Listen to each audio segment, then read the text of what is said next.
High বন্ধুরা, আমি প্রিয়া। আমার প্রিয়া কিচেনে তোমাদের স্বাগত। আজ তোমাদের করে দেখাবো ভিন্ডি দিয়ে আলু ভাজা। চলো এটা তৈরি করার জন্য সবার প্রথমে আমি কড়াইতে তেল গরম করে নিয়েছি, দিয়ে দেবো ভেন্ডিগুলো খুব ছোট টুকরো করে নিয়েছি। আমি প্রথমে গোটা ভেন্ডিটাকে ভালো করে ধুয়ে তারপরে কেটেছি। এবার আমি প্রথমেই ভেন্ডিটা দেওয়ার পরে 5 মিনিট ভালো করে ভেজে নেব। যখন দেখব আমার ভেন্ডি থেকে লোদ ভাবটা চলে যাচ্ছে, দিয়ে দেবো নুন আর হলুদ, দিয়ে আবার ভালো করে প্রায় ধরে ধরে বারবার নেড়ে ছেড়ে আমি ভেজে নেব। যখন দেখব ভেন্ডি থেকে যেই লাল কালার চলে এসেছে, দেখো একটা ঝুড়ো ভাবও চলে এসছে আর কতটা সুন্দর কালার এসছে। এবার এগুলোকে তুলে নিয়ে সেই তেলের মধ্যে আর একটু তেল অ্যাড করে দিলাম। আমি এই রেসিপিতে একটু তেলটা ব্যবহার বেশি করতে হয়।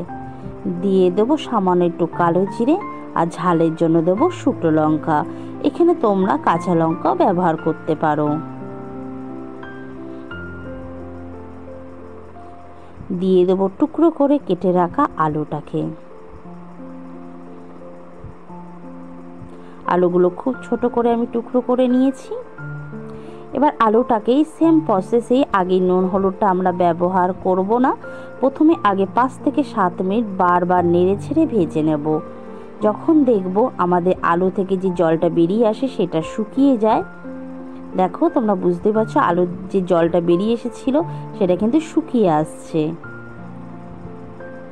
একটু বারবার নেড়ে ছেড়ে নেবে। গ্যাসটা অবশ্যই জোরে দিয়ে রাখবে, এখনই আস্তে দেবে না।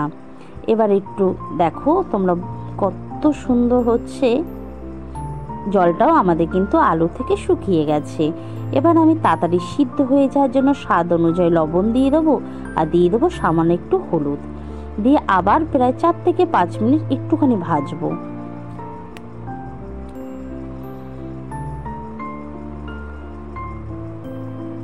ভাজতে ভাজতেই দেখবে আমাদের এই যে আলুটা আছে 50% সিদ্ধ হয়ে গেছে। এবার গ্যাসটা আস্তে দিয়ে আমি 5 মিনিটের জন্য ঢাকা দিয়ে রাখবো।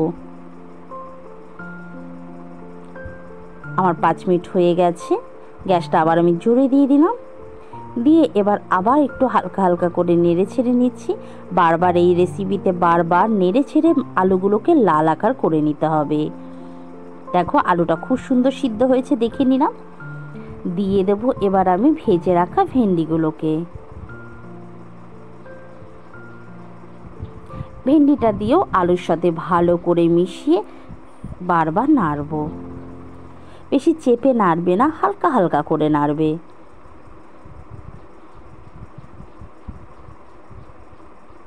খুব সুন্দর এই রেসিপিটা হয়। এবার একটু এর স্বাদ বাড়িয়ে দেওয়ার জন্য সামান্য একটু ফাঁকা করে নিলাম কড়াইয়ের সাইডটা, দিয়ে দেবো পোস্ত।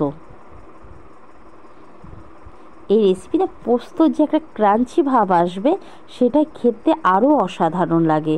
পোস্তটাকে হালকা একটু ভেজে নিয়ে এবার আমি আলু আর ভেন্ডিটাকে ভালো করে মিশিয়ে নিচ্ছি।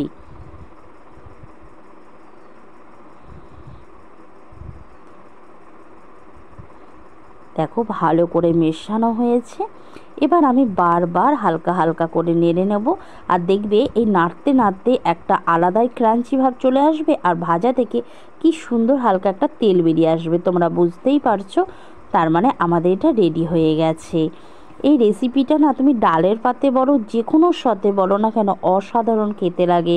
তোমরা বাড়িতে না অবশ্যই ট্রাই করবে, আমাকে জানাবে কেমন হয়েছে। রান্নাটা ভালো লাগলে অবশ্যই একটা সাবস্ক্রাইব করে দিও। Thank you so much.